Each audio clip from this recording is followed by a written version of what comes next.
Welcome to Scrolling to Death. The focus of today's episode is cyberbullying, which will affect more than half of our kids if it hasn't already. I have Maurine Molak with me today to share the story of her son, David, and the work, Maurine, that you are doing to help eliminate cyberbullying through education and legislation and legal action. So, Maurine, first, thank you so much for being here today. Thank you, Nikki. It's my pleasure. So, can we just start off? Can you tell me about your son, David? Sure. As a kid, David had a more sensitive side. He cared deeply about others. I often tell this story about when he first learned about the Holocaust, and he came running home with the book that he had been reading in school. And he said, Mom, just tell me this isn't true. This didn't really happen, did it? I had to sit him down and talk to him about the terrible things that had happened in history and how these people had been traumatized. And, of course, it was an age-appropriate conversation, but I could tell that he was really impacted by what he had read. And so, growing up, David, he was the youngest of three. He had two older brothers. There was about 5-year gap between my middle son and David. And he wanted to run with the big boys. He just wanted to be like his big brothers. And David was a basketball player. He was tall and lanky and still growing into his legs. He was great at basketball. He was on the school basketball team. He played AAU basketball, and he was a jokester, and he loved to make his friends laugh. And not the best student. He didn't really like school that much, but he was a great kid. And so what changed? Or did anything change? Kind of where did things start to go awry? Yeah, so we first noticed that things were not going well for David. It was after he was, like I said, he was playing basketball a lot. Well, he fractured his back from overuse, from playing too much basketball. And while he was rehabbing, he turned to online gaming and social media to fill the void. And over a period of time, we started to see a change in his behavior. And it was little by little, it was sign after sign after sign. We would see him getting angry and aggressive when we would try to get him to stop. He was sneaking around, playing games when he wasn't supposed to. It was late at night, and we would catch him online playing, and he was using his devices more often. He was also not turning in his homework, telling us he was lying about completing his assignments. And then he started purchasing virtual assets without our permission online. And it really created a crisis in our family. And then, after we were seeking help, we were getting help. And back then, so this was 8 years ago, this was 2016. Right. Actually, it was 2015 when we started to see him struggling with this. And, it was just emerging information was coming out about internet gaming disorder. And the help that we were getting at the time, they didn't really know how to deal with it. We were trying to get him help. He was in therapy. It wasn't working. And then the cyberbullying started.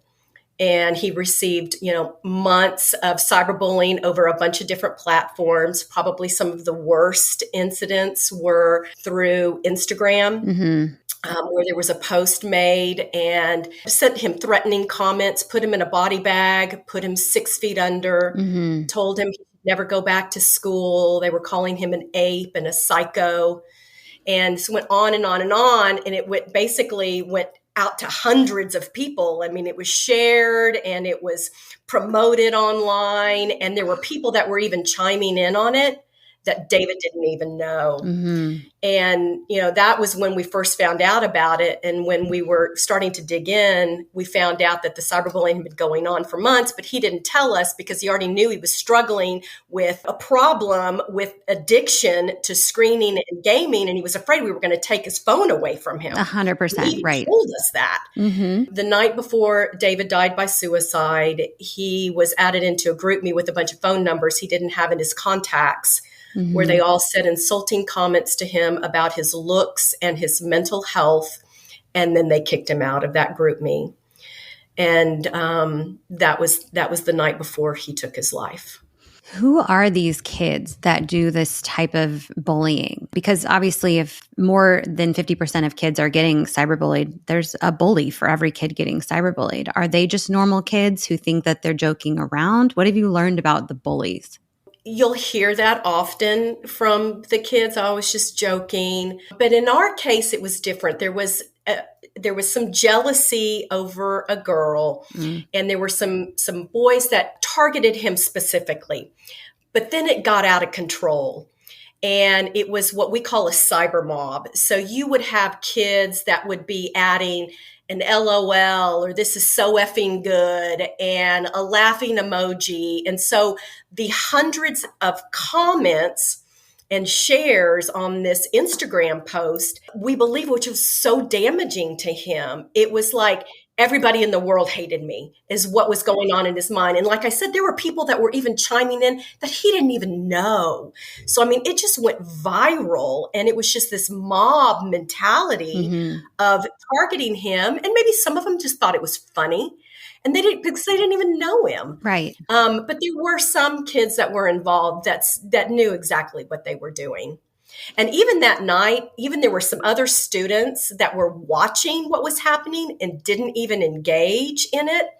And they actually went to their parents that night to tell them about what was happening. And their parents told them not to get involved because they were afraid it was going to turn on their children if they intervened in that situation. Oh, no. Okay. God. Do you think that these bullies, when they say like suicide bait other kids, do you think that they mean it? They can't possibly mean it. I mean, intent is really hard to prove, right? Right.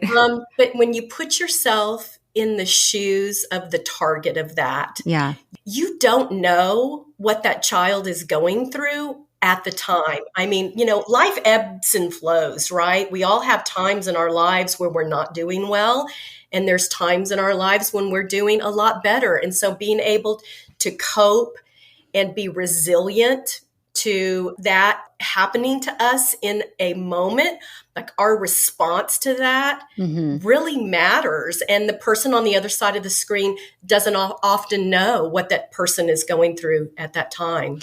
Absolutely. Okay, so that we have gaming and we have social media. We'll get to the social media part of it. I want to talk about that, but let's talk about gaming. And I'm working on an episode now where I'm interviewing gamers because I've been so fascinated in the ruthlessness of these gamers and the gaming chats. And gamers are telling me every time they play, they hear, go kill yourself over and over and over. And I've asked gamers, what do people really mean when they say that? And I'll get responses like, oh, we just mean you're really bad at the game and you shouldn't play the game.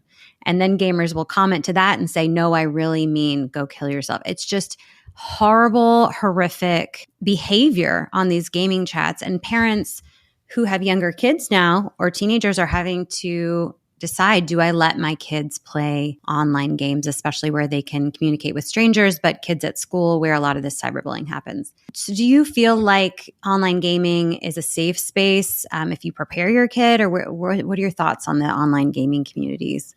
When we were going through it 8 years ago, 9 years ago, I didn't really understand how it all worked. Like it used to be where we would walk into a store and we would buy a game and they would play it on the Xbox and they were, playing it by themselves. Right. Right. Totally. And then it evolved, and it evolved so quickly.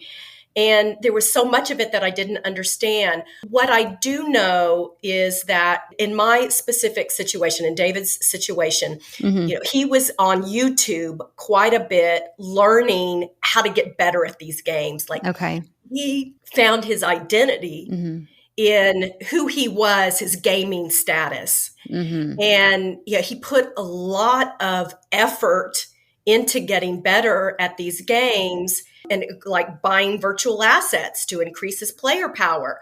Right. That, I think, is what for him was so damaging when the cyberbullying did start. His online persona was so important to him, and he was just crushed when he started getting targeted online. Yeah. I mean, that was everything to him. And teenagers at that age, they need that peer acceptance and they seek it. I mean, and their brains are trying to separate from their parents. That's the whole goal. And so they seek acceptance from their peers. And then when their peers are not accepting them and putting them down, it's unbearable often. And I hear this all the time. Let's talk about social media. So he was experiencing the cyberbullying through Instagram. Let's start here. You went to the Senate hearing last week with the big tech CEOs, correct? Yes. Mark Zuckerberg started his opening statement trying to explain that there is actually not a connection between social media use and mental health issues. How did you feel when he said that? I was so insulted by his comments. And we all know that that is not true. The science shows that there is a causation. And I can just speak from my own family's experience. Sure, I know. Seeing what happened, David was anxious and depressed when he, after a period of time of being addicted to social media and online gaming. There is no doubt in our minds of what he was experiencing. Right. I mean, I agree. And the research does exist, and it's flabbergasting that his advisors aren't telling him you can't say that, because not only is there research, but ask any parent. Ask any parent that's kid uses social media if they are happier using social media or prior to using social media. So with Instagram specifically, it's been since 2015 that David was using it. Have you noticed any changes around the safety of the Instagram platform or the prevalence of cyberbullying in your advocacy, or are you feeling like it's better or worse? Like, what's the status of the cyberbullying on Instagram specifically?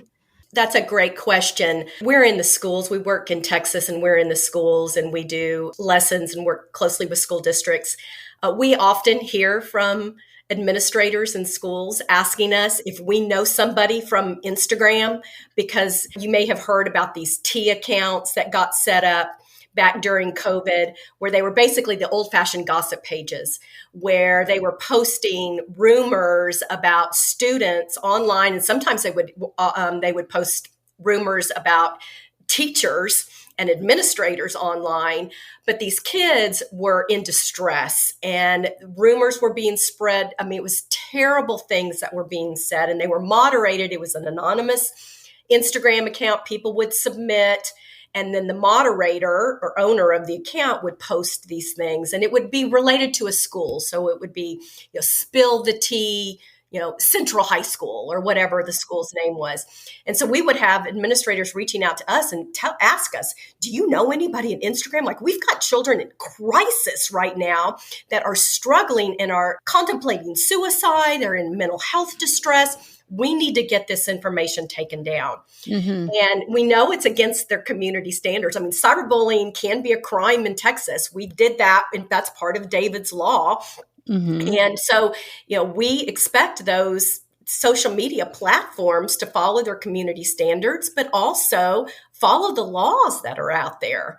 And so it just becomes a problem. And I'll have students will reach out and tell me that they block and they report, and that still stays up. Okay. But you have Meta executives and staff members saying that if something gets reported and it's against community guidelines, it gets taken down. But in your experience, that's not true. No.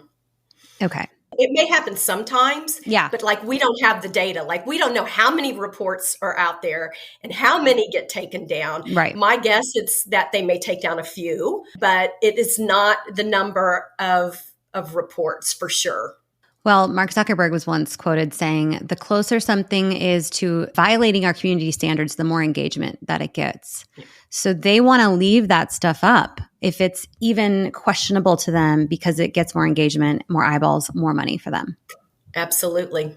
All at the expense of the mental health of our children. Mm-hmm. That's their business model. Okay, great. We're talking about Instagram, but is there other specific platforms where online bullying is happening? It's happening across all the platforms. I mean, we hear it often from the parents that reach out to us. Mm-hmm. Snapchat, Discord, you name it. It's happening across all of the platforms. Parents are just exhausted and they can't keep up with all of the different platforms, how to report, how to keep their kids safe.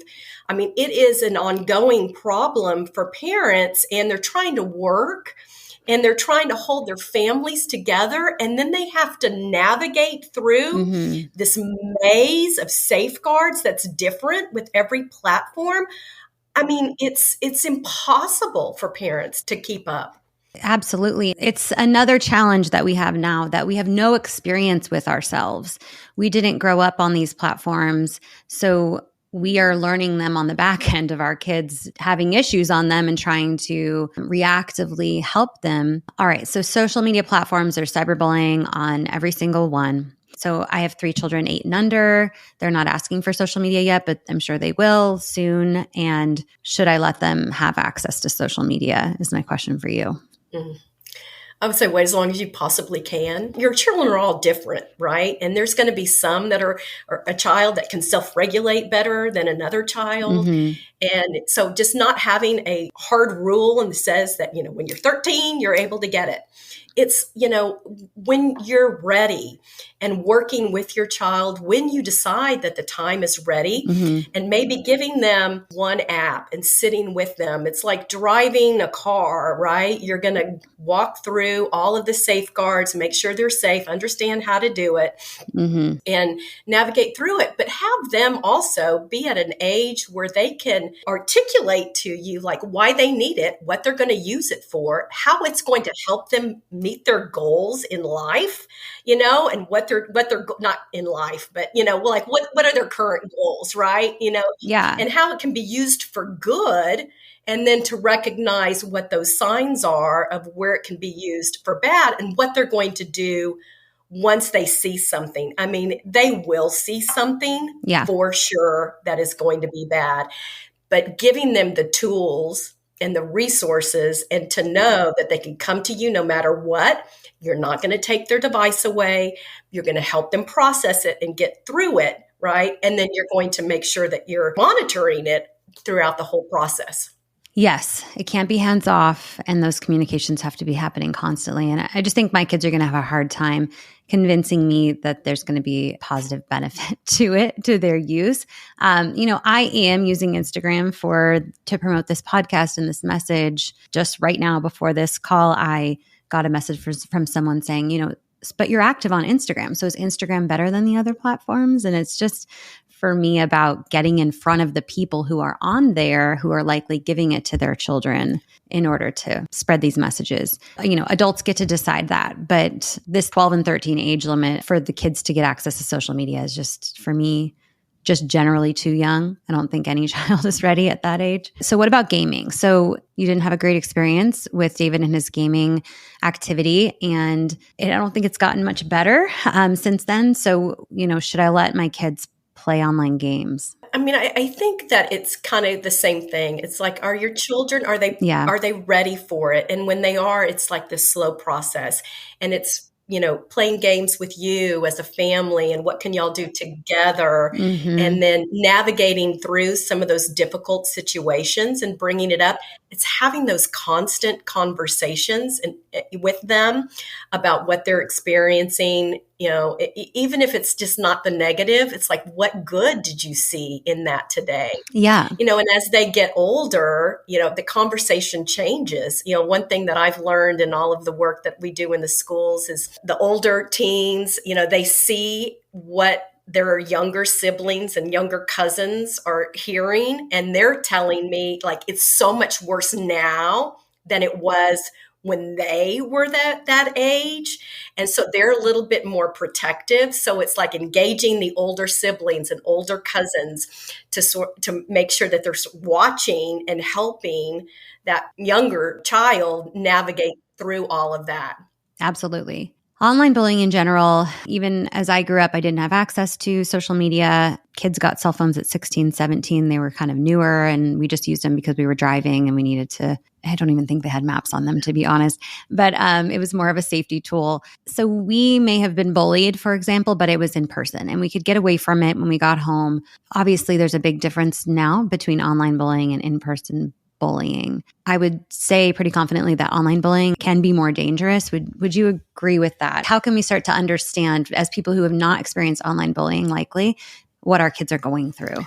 100%. The 24/7 in the privacy of your own bedroom, you can't get away from it. Mm-hmm. You can't reach into that device and make that person stop. Just the online environment creates this, what's called an imbalance of power, which is usually what you'll hear in a legal definition of bullying or cyberbullying in like education code. Not being able to have any control in that situation, to be able to stop it, creates that imbalance of power. The fact that it can be spread so rapidly, and like in David's case, right, it just got spread and there were all these people involved. So you can have this cyber mob and then it lives out there basically forever, right? So even if you could get it shut down for a period of time, in the back of the child's mind, it's like, when is it going to rear its head again? Because it was either screenshotted or it went dormant and it's going to pop back up. And I can tell you that has happened quite a bit in the work that we've done here in Texas. We have seen things go dormant and then something will happen and it'll come back up. And then the person is re-victimized and re-traumatized by what is happening out there. Yeah, that's frightening. And I mean, this is also one of the reasons why, so my husband and I do not share our children online, because you hear stories of the content that you share around your kid, you know, an embarrassing little video or something that's funny at the time, but can be used later on as well for cyberbullying. Like, things can always come back around and be found. You mentioned that David didn't tell you guys about the bullying because he didn't want you to take away his games and his phone. And that's like the number one reason I hear why kids don't tell their parents. What would you recommend to parents, knowing that they're probably not going to tell us? How do we create a safe space, or how do we get through to them? Or are we kind of out of luck when it comes to getting them to tell us about it? If you create a contract with them, you know, when they get their cell phone, and you let them know that they can come to you no matter what they experience online, and that you will not take away their device unless they are perpetuating that cyberbullying or whatever else it is in your household that you hold true to. So talking about your values and your family, what's your family motto, and how all of that plays into the online lives of us as family members, and just set the expectation that, and knowing as a parent, so, you know, if your child comes to you and they've experienced something online, whether it's pornography or cyberbullying, whatever it is, that you take a deep breath and step back and not go into, you know, crazy mom mode, and that they will know, okay, mom's not going to overreact. You know, she's going to help me get through it, and I'm going to have a conversation with her about it. Mm-hmm. I think if we can set that expectation and really follow through with that, and I know it's hard, you know, as a parent, when you see what your children are experiencing online, you want to go into crazy mom mode. And first thing you want to do is rip that device out of their hand and say, no more. But we can't, you know, it's really recommended that we don't do that. If you freak out, they're not going to come to you. Yeah. Okay. So are there signs we can look for, though, to recognize maybe if there's bullying happening with our child? Any signs we can look for? You know, is your child using their device more frequently? Are they using it less frequently? Are they anxious when they're looking at their device? Are they sleeping well? Are they eating? Any kind of change in their behavior? And I always tell parents, you know your child better than anyone. If you see any change in their behavior, talk to your pediatrician. Most of us are not trained psychologists. You know, we are moms, and we do know when something just does not seem right with our kid. So your first line of defense is talking to your pediatrician. and letting them know, because they have good tools to be able to assess what's going on. Yeah, not to ignore it or put it off as like teenage angst. I feel like our spidey senses and our mommy senses, we need to pay attention more than ever. It's really hard to determine whether or not it's just typical teenage angst or if there's something really, going on with your kid. All right. So you've been working to try to prevent bullying, and I wonder if you have any on top of mind success stories where if a child was being bullied, they reported it, it was addressed and resolved. Does that happen? And does anything come to mind around that? Well, in Texas, we worked really hard on providing tools to schools, parents, and law enforcement to be able to address cyberbullying and bullying. And since then, we help hundreds of families every single year. Mm. And there have been often situations where we'll have a family will reach out to us and say, I went in to report an incident of bullying or cyberbullying, and the school administrator said, because of David's Law, we can take action on this particular situation. Probably the most important provision in David's Law was that it gives schools the authority to address cyberbullying that occurs off campus if it materially affects a student's ability to learn or go to school. And so that particular provision has really helped a lot of parents. We also do legal services, and we help families with pro bono legal. And, there was one particular situation several years ago where there was an anonymous Snapchat where the person had started a user in a young girl's name and was soliciting sexual material from other students in her name. Okay. And they reached out to us. We were able to file a restraining order, get that from Snapchat, get the information from Snapchat, sue Snapchat, and then we unsuited Snapchat. Then we had to sue AT&T to get the IP address. And so it was this long, drawn-out legal process that took a long time. But the end result was positive. We were able to get it taken down. We were able to identify that perpetrator. Amazing that you're providing those services, because God forbid Snapchat just take it down because it violates community standards in the first place. Well, we reached out to them first friendly and asked them if they would turn it over first, and they said no. So we had to file a suit. That's incredible.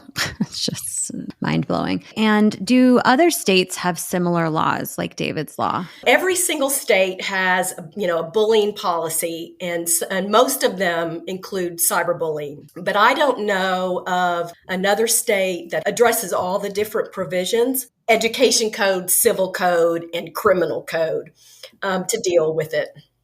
Okay. We were introduced through Kristen Bride. They were able to get Carson's Law enacted there in Oregon. Is that the similar law? I believe that Carson's Law it has a reporting piece in there that's very similar to what we had in David's Law. But David's Law is pretty big. I mean, we affected a lot of different codes. Yeah, it has a lot of provisions in it. And actually, probably one of the other main pieces of it is that not only just the reporting piece, but it also required every school district in the state of Texas to have an anonymous reporting tool. And so we've really found that has been meaningful, because we heard from students that they wanted to report these incidents, but they were afraid to do that. So back in 2017, they were required to have an anonymous reporting tool. What's smartphone use like in schools in Texas? Are they banning phones in schools? How's it looking over there? Now, I don't know about full bans, but we do know that a lot of school districts are having the students come in and put their phones up for, during the classroom day. Maybe they can pick them up after the end of the day. It just varies. We give school districts a lot of flexibility in Texas, okay. And I speak to a lot of superintendents, and those that do have those types of rules in place have said that they have seen such great positive outcomes where the students are engaging with one another more friendly, and they are turning in their homework on time. Like they are really encouraged by that. But of course, one of the biggest hurdles is the parents. And as you know, in Texas, we've had, a couple of just horrific school shootings here. Yeah. And so parents are on high alert. They want to be able to to get in touch with their students. And so, what the superintendents will tell me is they will tell their parents, look, let me just try it. And let's just do a test and let's see. And I'm going to put all these other precautions in place to make sure that you understand that we're going to keep your kids physically safe here in our schools. But let's see what happens when we put these devices up. And they have just said that it has just been remarkable. I hear that too. And even sometimes I've heard from some school districts that bullying has gone down as well because they're not able to do those things like you mentioned, those T profiles, and they're sharing photos of kids embarrassing things during school because they have access to their phones. Yeah. Since David's Law, we've seen a reduction in bullying and cyberbullying across the state of Texas. Bullying is reduced by almost 20% and cyberbullying by 19%. Wow.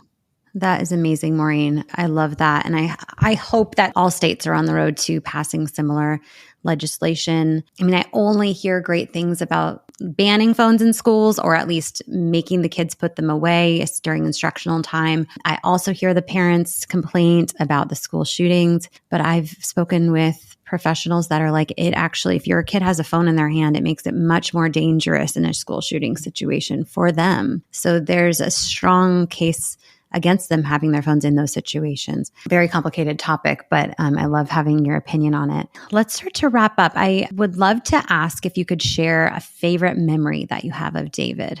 Oh, I would say probably our favorite memories of David are when we were on family vacations. And, we would go to Colorado and we would go hiking and we would go, to tropical places and we would go to the beach. And David's favorite place was Atlantis. We always talked about going back. When you're on vacation, all of your worries seem to go away and those memories will stay with us forever.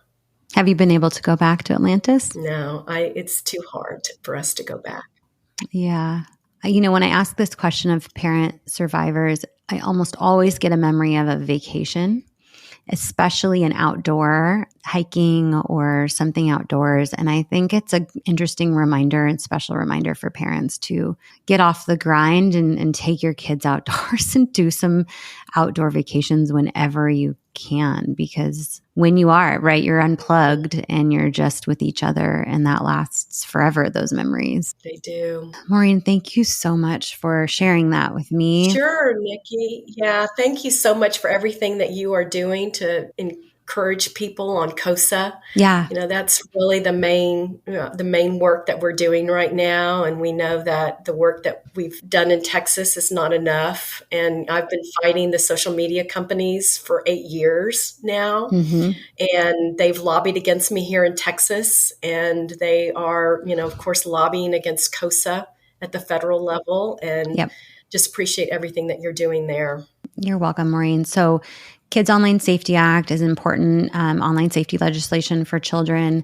It's got a lot of great stuff in there. I've talked about it in many different interviews. One good one is with Alex Fraser of Issue One. He talks about the pushback and it kind of digs into it for you. That was a focus of the Senate hearing last week, was trying to get these tech CEOs to give support for these bills. And across the board, most did not give, none gave support. Oh, Snap gave support for COSA. We'll see what they actually do when it comes to spending millions of dollars to send their lobbyists in to vote against it. Our message is to Congress. We've heard these hearings. This was the 10th hearing. Voices get raised and they wag their finger at the CEOs, and we're done with that. Yeah. Now Congress needs to act. And, there's an election this year.